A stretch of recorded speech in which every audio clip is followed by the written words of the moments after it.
A single mom arrived at the blind date with her sleeping daughter. Nothing went as planned. Maya Carter's hands were shaking so badly she almost dropped her daughter at the restaurant entrance. It was not fear of the man waiting inside that made her tremble.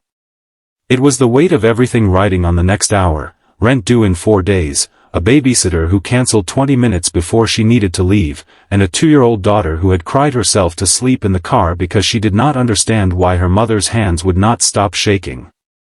Maya stood outside the glass doors of the restaurant, staring at her own reflection, wondering if walking in with a sleeping toddler on her hip was about to end the one chance she had allowed herself to hope for in over a year.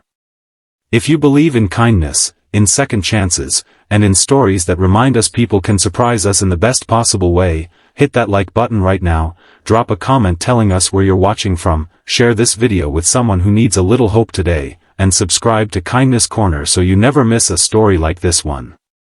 Maya had not wanted to come.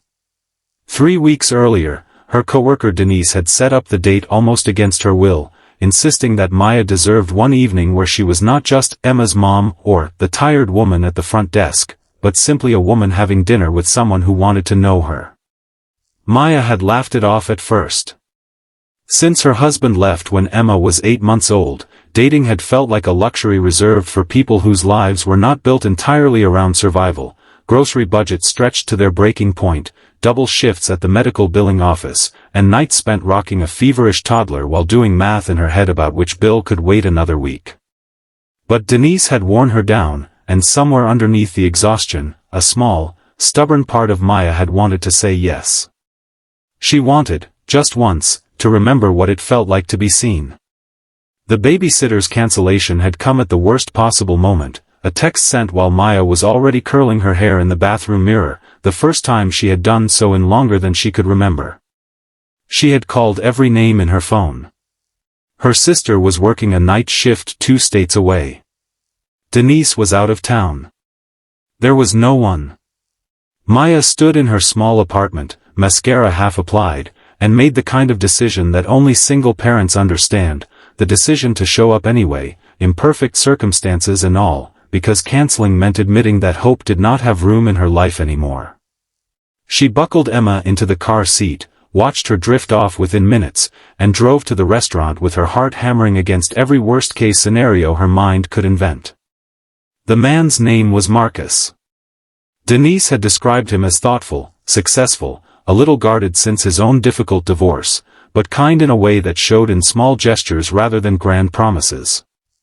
Maya had pictured a dozen ways this evening might unravel, but she had never pictured herself walking through a restaurant door with a sleeping child's cheek pressed against her shoulder, searching the room for a stranger's face, bracing for the moment his expression would shift from curiosity to quiet disappointment. She saw him before he saw her. He was seated near the window, city lights glittering behind him, a suit jacket draped neatly over the back of his chair, checking his phone with the kind of nervous energy that told her he was just as unsure about tonight as she was. When he looked up and found her standing there, Emma's small body curled against her chest, Maya watched his face carefully, already rehearsing the apology forming in her throat. But the disappointment she braced for never came. Instead, something in his expression softened, and he rose from his seat immediately, not with hesitation, but with the kind of instinctive gentleness reserved for people who understand, without needing an explanation, exactly what a moment like this costs a mother. He did not ask why she brought her daughter. He did not glance around the restaurant self-consciously or lower his voice as though something had gone wrong. Instead, he pulled out her chair, asked quietly if Emma was comfortable, and when Maya finally found the courage to explain about the babysitter, about the impossible choice between coming empty-handed or not coming at all, Marcus simply told her that he was glad she chose to come. Something in Maya's chest, tight for months from carrying too much alone, loosened just slightly for the first time in longer than she could remember. The evening unfolded nothing like Maya had imagined. There was no forced small talk, no awkward silences filled with the scraping of forks against plates. Marcus asked about Emma's favorite stories, about the sound of her laugh, about the tiny, specific details that only a mother notices and treasures. He did not perform interest the way some men had before, checking his watch or steering the conversation back to himself. He listened as though Maya's life, unglamorous and exhausting as it sometimes felt to her, actually mattered. When Emma stirred against Maya's shoulder and began to fuss, Marcus did not flinch or grow uncomfortable.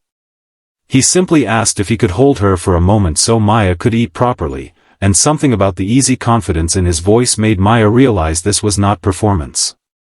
This was a man who meant it. As the evening went on, Maya found herself talking about things she rarely spoke of out loud, about the exhaustion that lived permanently behind her eyes, about the guilt of missing Emma's first steps because she was working a double shift, about the quiet fear that she would spend her whole life being strong for everyone except herself. Marcus did not try to fix her or offer hollow reassurances. He simply told her, in a voice steady with sincerity, that carrying everything alone was never something she should have had to prove she could do. Nobody had said something like that to her in years, and Maya felt tears rise before she could stop them, not from sadness, but from the strange relief of being understood. Toward the end of the night, as Emma slept peacefully against Marcus's shoulder while he gently rocked her without being asked, Maya realized this dinner had given her something she had stopped believing was possible. It was not simply the promise of a second date, though he did ask, quietly and without pressure, if she would let him take them both to the park that weekend. It was the realization that she did not have to hide the hardest parts of her life to be worthy of someone's attention.